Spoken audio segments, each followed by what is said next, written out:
Hello guys, আসসালামু আলাইকুম। আজকে আপনাদের সামনে আবারও চলে আসলাম অন্যরকম একটা রেসিপি নিয়ে। রেসিপিটা খুবই লোভনীয়, দেখলে হয়তো আপনাদেরও লোভ লাগবে। এটা কিন্তু আমার খুব পছন্দের, আর এটা আমার থেকে আমার হাজব্যান্ডের বেশি পছন্দের। আজকে নাড়ু বানাতে গিয়ে তাকে খুব মিস করেছি। যাই হোক, দেখাচ্ছি। এখানে আমি 1 প্লেট নারকেল নিয়েছি। তার জন্য আমরা কিন্তু এখানে হাফ কেজি গুড় নিয়েছি, আর 1 চিমটি লবণ দিয়ে দিচ্ছি যাতে মিষ্টিটাকে ব্যালেন্স করতে পারে ভালো।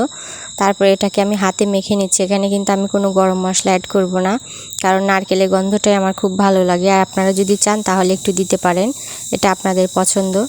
আর এখানে আমি প্রায় 1.5 কাপের মতো দুধ দিয়ে দিব। দুধ দিলে কিন্তু নাড়ুর স্বাদটা আরও দ্বিগুণ বেড়ে যায়।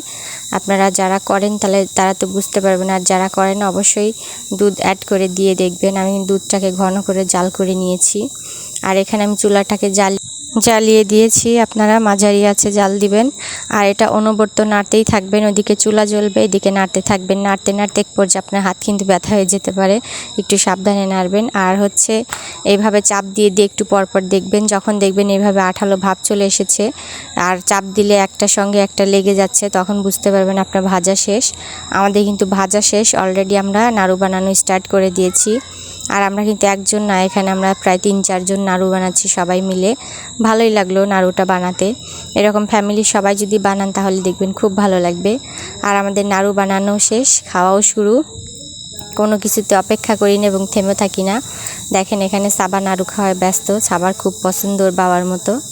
আর নাড়ুটা কিন্তু অনেক সুস্বাদু হয়েছে, খুবই টেস্ট হয়েছে। এটা কিন্তু আমরা অনেক মজা করে খেয়েছি। আজকে এ পর্যন্ত। আল্লাহ হাফেজ।